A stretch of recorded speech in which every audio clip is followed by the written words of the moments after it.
Hoje estou muito radiante porque é um encontro muito especial com uma amiga que já de quase há 30 anos, uma pessoa que eu admiro muito. É o primeiro encontro que fazemos assim via Zoom porque é o que é possível. Ela está lá em Portugal, eu estou aqui no Brasil e este encontro pela arte é com a querida Conceição Matias Nunes. Olá, Conceição. Olá, olá Sandra. Realmente é verdade, nós conhecemos há muitos anos, mas escusavas ter dito quantos? A São Matias Nunes é angolana, onde já te começamos com esta afinidade. O meu pai também era angolano. De Benguela, naturalizaste portuguesa. A tua designação, assim nas redes sociais, é de performer, artista plástica, atriz, arte terapeuta. E o que é incrível é que tu tens uma formação académica extensa e uma atividade profissional também muito intensa, e tu foste conciliando a tua formação académica ao longo dos anos com uma atividade intensa profissional e uma vida familiar também intensa. Mãe de 3 filhos, com um casamento para gerir. Quando é que tu te sentiste artista plástica? Como é que isso aconteceu? Olha, realmente, propriamente eu nunca me senti assim, artista. Porque eu acho que ser artista, se calhar, é algo que é muito pessoal e já se nasce um bocadinho com essa predisposição, é como se fosse uma coisa genética. Eu já era uma criança um pouco diferente do meu grupo de escola, da minha idade. Bastante tarde é que eu comecei a perceber-me que ser artista para mim era uma coisa que tinha nascido com ela. Se não fosse artista e se não trabalhasse em arte, provavelmente eu não sobreviveria. Isto é a arte que me salva. Isto é que me salva. Salva-me dos meus demónios, salva-me das minhas crises existenciais, salva-me, portanto, de uma série de situações que às vezes me atacam, não é? E que eu me sinto nas madrugadas, principalmente nas madrugadas, exacerbada por essas visões e demónios e sensações estranhas que me atacam. E o que eu faço como cura é acordar. Hoje vou trabalhar isto. Portanto, hoje vou saber o que é isto. E é porque eu ponho isso na tela ou na minha atitude que realmente eu não adquiro uma doença ou ainda estou minimamente sã. Interessante. Então a arte é para ti uma forma de terapia, de encontro contigo mesma, de uma forma feliz, não é? É uma catarse, é uma catarse. Mas eu não sou propriamente uma artista autobiográfica. Eu acabo por falar de mim, nas coisas que faço, mas não me centro nas minhas histórias. Não me centro nas vivências infantis que eu tenho. Quando eu me ligo às minhas experiências de vida, não é, de infância, quase sempre as altero completamente, as transmuto para outro lugar e às vezes nem as reconheço que eram minhas. Portanto, estão completamente alteradas. E quando eu conto essas histórias, dizem-me assim: mas tu viveste isso? Eu disse: não, isto foi só o ponto de partida. Eu vivi algumas coisas disto, foi o ponto de partida para chegar aqui. Isto já não é meu, é do mundo. Eu sinto mesmo e acredito que é o processo criativo que, quando a gente se entrega, ele deixa de ser nosso. Tu sentes isso também? Quase sempre. Colegas meus perguntam: mãe, não tens problemas em vender os quadros? Não sentes penas dos quadros que vendes? Não, nenhuma, absolutamente. Ainda até hoje não houve trabalho nenhum que eu dissesse assim: porque eu vou vender isto? Isto é tão meu, quero ficar com ele. Eu não sinto mesmo nada meu. Começo uma ideia e a meio, muitas vezes, o quadro já está semi-vivo, a dizer: não, isto eu não quero cá isto aqui, isto não está a resultar. Se eu der ouvidos ao quadro, aquilo vai parar a um lugar que não tinha nada a ver com o que eu comecei. Ele torna-se um ser vivo, com vontade própria, ou tenho escuta ativa e consigo ouvi-lo e perceber o que é que ele precisa para lá pôr, ou então não vai dar. Vou ter que o arrumar, como tenho muitos aqui atrás, arrumados. Estão anos ali a marinar, porque nem eu desisto, nem eles.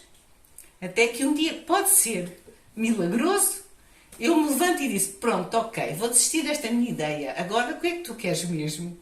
E então, baixa a guarda. Queres partilhar connosco esse teu espaço onde tens as tuas inspirações? Não é um espaço muito grande, é o espaço que eu consigo ter neste momento, mas é o suficiente para eu conseguir ter realmente ideias criativas, porque às vezes não é só o espaço que interessa, não é? É um espaço interior que interessa. E muitas vezes há aqui telas que são tão grandes que eu tenho que as pôr na rua, não é? Completamente na rua, para conseguir pintá-las. Porque senão depois a tinta suja as outras todas. Foi a arte plástica, foi a música? O que é que surgiu primeiro?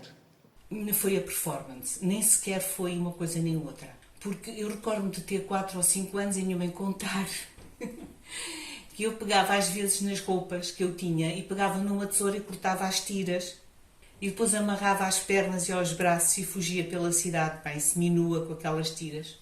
E ela não sabia porque é que eu fazia, castigava-me, não é? Porque eu estragava a roupa. E é engraçado que ainda hoje faço isso. Isto é, ainda hoje rasgo papel e faço coisas às tiras, não me perguntem porquê, não é? Quando eu corria, aquelas tiras faziam um ventinho em África, era muito calor, não é? E então eu via aqueles povos do Namibe usarem esse tipo de coisas. E eu queria também experimentar, achava aquilo lindíssimo. Eu não me considero muito uma artista plástica só. Eu sou artista plástica porque a pintura para mim permite-me, pronto, ganhar algum dinheiro em termos de profissionais. Na verdade, o que eu sou mesmo é uma experimentalista. Tem dado muito certo porque o teu nome já é, não é uma referência como artista plástica também. Em Portugal é uma grande referência. E já vamos falar da tua vinda aqui ao Brasil, não é? Em 2021, à Bienal, a gente já vai falar aí. Tu levas para os teus quadros, para as tuas telas, levas a música, levas as performances. Não sei muitas vezes o que é que começa primeiro. Porque eu quando estou a ouvir música estou a ver cores também. Portanto, e quando estou a ver cores estou a ver sons. E, portanto, as coisas estão um bocadinho muito, mas mesmo muito ligadas. Também não posso dizer que eu pinto ou faço teatro porque sou feliz a fazer teatro ou a fazer pintura. Provavelmente eu seria muito mais feliz se conseguisse a ir para a praia, apanhar sol, brincar e divertir-me ou beber um copo como qualquer pessoa. Como eu te disse, eu tenho que pintar porque isso salva-me. Isto é como aquela pessoa que tem que tomar um medicamento. E não me divirto assim tanto. Divirto muito mais quando saio uma noite, não sei o quê. É uma diversão diferente, é uma satisfação interior muito grande, percebes? É uma espécie de vez em quando tens assim um flash que te dá uma capacidade de tu veres assim muito ao mesmo tempo à tua volta, tudo integrado, tudo igual, uma clareza. Comecei pelos sons, sim, foi pelos sons.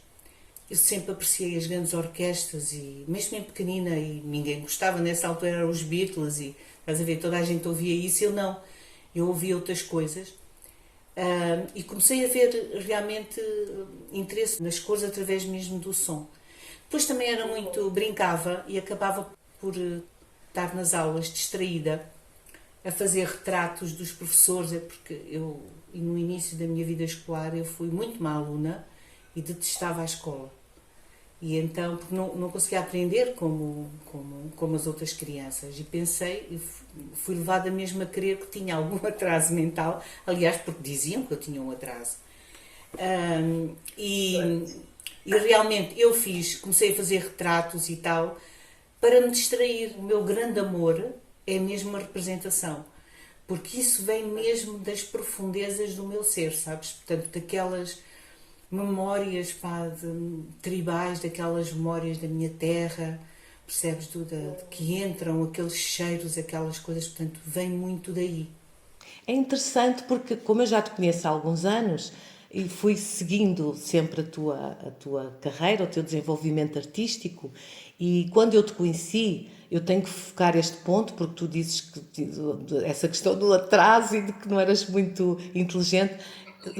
Tu fizeste o curso de farmacêutica, tinhas uma farmácia das mais conceituadas, portanto não devias nada à inteligência nesse aspecto académico. Não é? Eu sempre te vi como artista plástica, muito ligada à música, sempre com um desenvolvimento enorme, tocavas piano, tocavas saxofone, casaste com um músico, tens um filho cantor, tens um outro filho produtor de música, portanto, sempre a música muito presente em ti, e quem olha os teus quadros também percebe isso. As tuas telas são muito... Eu olho para elas e eu vejo a África, que eu não conheço, não é? Apesar do meu pai ser angolano, eu sinto a África no ritmo, e as tuas telas são realmente muito musicais e coloridas. Quando estás a ouvir música, vês cores. De facto, a gente olha para os teus trabalhos, as tuas telas e vê a música também. Tu colocas na tela o melhor de ti. Isso é um sinal de inteligência, inteligência emocional na arte. Eu considero assim. Esta tela que está aqui, que eu tenho o privilégio de tu me teres cedido, tem muita coisa que eu gostaria que tu explicasses. Não tem tecidos, é só mesmo plásticos. Eu usei na minha casa durante o ano inteiro e guardei. E que depois, quando me disseram para eu fazer um trabalho plástico, eu disse, não, eu vou usar os plásticos que eu usei durante este ano de pandemia. Os prensei com ferro de engomar e, sei lá, usei uma série de produtos para ver se os dobrava, etc. E pronto. Só que isso que tu disseste para mim é importante, porque normalmente quando eu coloco materiais, e coloco muitos materiais nas telas, eu gosto que eles estejam integrados sobre a qualidade e subtileza do próprio trabalho. E tu tens dificuldade em perceber o que é mesmo aquilo, se é tecido, se é plástico, se é isto, se é aquilo. É isto, este paradoxo que é tudo sempre na minha vida. Quando é que o teatro surgiu? Sou bisbilhoteira artisticamente, isto é, eu gosto de bisbilhotar todos os atos artísticos, sejam eles de qual forem. No início, isso trouxe-me alguns problemas. Havia pessoas que diziam, mas queres tudo e não fazes nada, a gente deve-se focar nisto e focar-se naquilo, mas eu não me conseguia focar. Então achava que tinha ali um problema. Hoje em dia, ainda bem que o mundo mudou, e ainda bem que hoje está na moda as multidisciplinas. Felizmente ainda consegui viver o suficiente para chegar um momento de dizer assim, sim, isto sou eu. Tu focaste aquela minha parte científica de farmácia e tal, e é muito importante. Então eu senti-me na obrigação de fazer efetivamente uma formação académica séria, como os meus pais queriam que eu fizesse. E fui escolher um curso que tem tudo a ver com isto, e parece que não tem, que é a cor. Portanto, é laboratório, é experiências químicas, e as minhas primeiras pinturas eram leucócitos, eram hemácias, eram não sei o quê, que era aquilo que eu via nos, como é que se chama, microscópios e nas lâminas do sangue. E as minhas primeiras pinturas que eu vendia até eram isso, eram amebas, eram isto, era aquilo. Eu dou muito valor a estas pessoas que se metem em laboratórios a perder anos e anos e anos e horas para nos darem soluções de cura, não é? Eu acho que é um ato muito artístico, mesmo que eles não saibam. Ok. Agora, depois, em questão profissional de farmácia, não fiz nada daquilo que eu queria.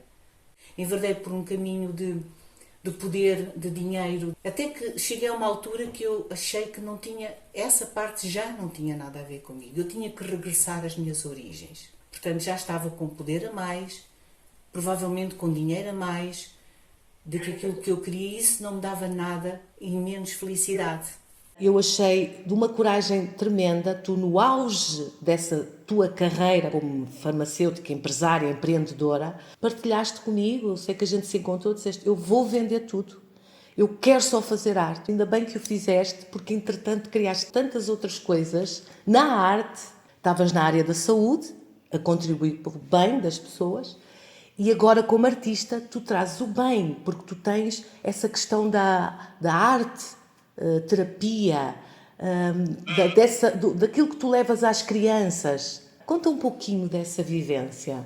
Eu sempre me apercebi que me dava muito bem com as crianças. Não sou aquela amiguinha, não sou. Sou aquela pessoa que eles sentem que se podem apoiar. Estás a perceber? Aquela pessoa que eles vão ter comigo porque ela vai me dizer o que é melhor para mim. E as minhas crianças nas aulas são autênticos adultos. Eles portam-se lindamente, sejam que idade for.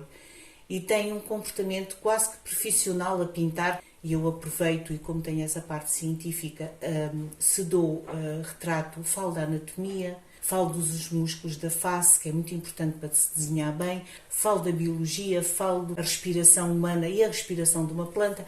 Notei que era uma coisa natural em mim, quis aprofundar um bocadinho mais, de ir para a terapia. Tenho conhecimentos de arte-terapia e aproveito para, se deteto ali algo que eu acho que tem que ser investigado, eu chamo a atenção aos pais. E isso permite que pôr os pais um bocadinho em sobreaviso e consigam saber coisas acerca dos filhos, até inclusive dos adolescentes, que é muito importante, não é? Que não sabiam antes. E que há ali um diálogo que é muito importante ter que eles começam a ter com os filhos através da arte. Como é que funciona com os adultos?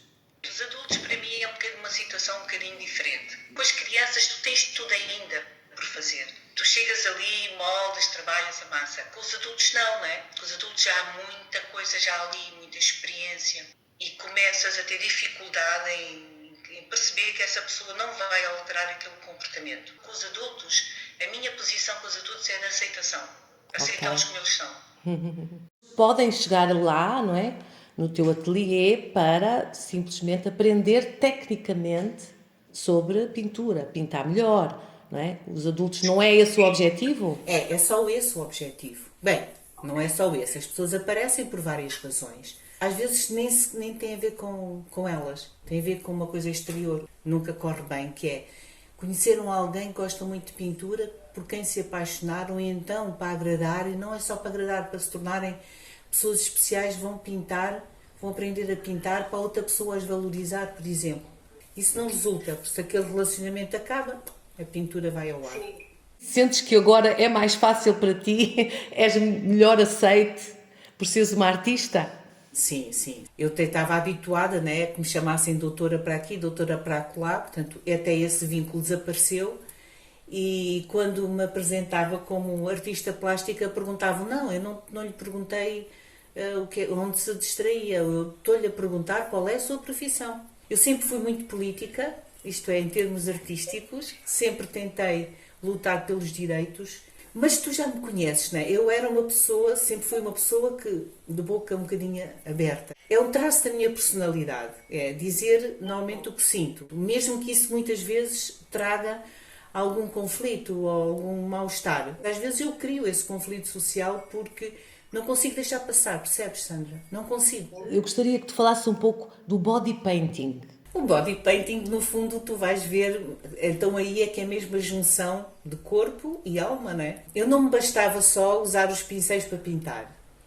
Eu quero pôr o corpo para pintar. E se houver dança, ponho o corpo, a pintura e a performance, etc. O body painting também vem da África. As cores que eu uso e os primeiros desenhos que eu fiz foram das coisas primitivas dos mucubais. Eu uso muita cor, eu uso muita forma, eu uso muito isto, não sei o quê. Às vezes tenho que trabalhar também a suavidade. De vez em quando faço um exercício de suavidade, em que digo, só vou pintar um quadro de 2 cores. Tens conseguido? Tenho que conseguir. Eu só faço o que me apetece, que é muita cor. Isso também é uma obsessão. E depois aquilo é demasiado para as pessoas. Eu própria também fico overdose, estás a ver? Eu tenho que depois de me desintoxicar. Tu que vens da África, onde eu agora vivo num país tropical, eu entendo melhor a tua arte. E eu gostaria muito que tu também falasses das performances ao vivo. Tenho performances.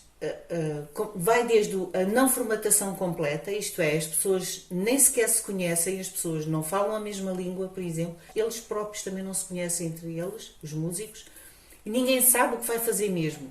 Um festival de improvisação da Atauguia da Baleia, por exemplo, em que eu me propus, eles aceitaram, acharam muito interessante, nunca tinham tido, puseram uma pintora junto com 5 músicos, cada um dos países completamente dispares, há um tempo limite, são 15 minutos, ponto. Depois há aquele tipo de performance que eu faço semi-formatado, em que há uma estrutura, há um início que nós combinamos como é que é, há um auge, um ponto máximo de desenvolvimento, e depois a partir daí também se combina como é que se termina o trabalho. De resto, mais nada. São estas duas formas normalmente que eu trabalho. É muito formatada quase nunca. E tu foste das primeiras em Portugal, se não a primeira, pioneira a fazer isso, a pintar no momento com a música a acontecer. Tu também fazes workshops de desenho e dança. Se tu fores a pensar em termos abstratos, a dança não é mais do que linhas desenhadas no espaço, portanto, desenho. Dependendo do tipo de dança, as linhas são mais redondas, portanto, mais oblíquas, etc, etc. Quando fiz o meu curso de artes performativas, eu tive 3 anos de dança contemporânea. Pesquiso muito e acabo por exercitar muito, para perceber o que eu estou a dizer e não estar a dizer nenhuma asneira. E às vezes ponho-me a desenhar com linhas diferentes e depois digo aos bailarinos, os profissionais, aquilo que eu quero. Olha, eu quero esta linha no espaço. O que é que tu queres do teatro? Eu tive que criar algumas realidades paralelas à minha realidade, se queria sobreviver. Para além de não gostar da escola, eu também fui sempre uma pessoa que nunca gostou de onde estava, não é da terra onde nasci, mas do local e como eu nasci, e no sítio onde nasci, parece que não tinha uma descendência daquelas pessoas, não sei. Tinha esta sensação. E então, para conseguir passar isso de uma forma, lá está a tragicomédia, eu inventava uma realidade. Inventava que era outra pessoa.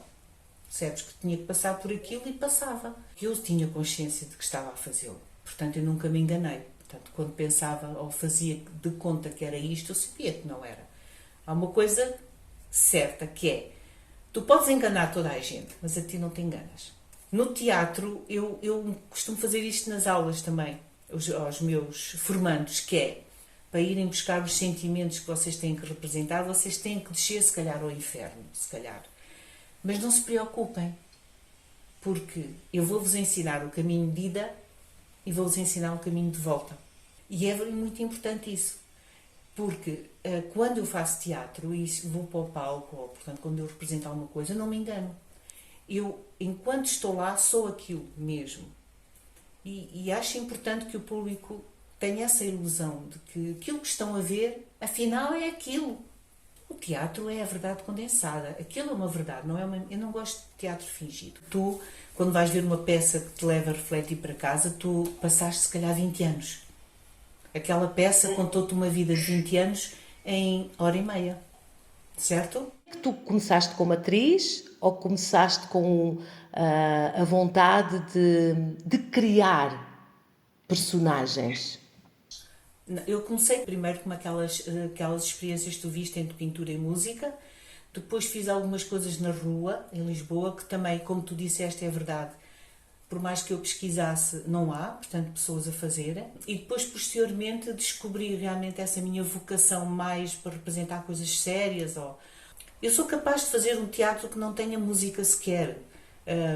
Gosto muito de um tapete só, num sítio que nem sequer seja um palco. Vou para ali, portanto estou ali, tenho meia dúzia de pessoas à minha frente e o que eu quero é que as pessoas saiam dali diferentes.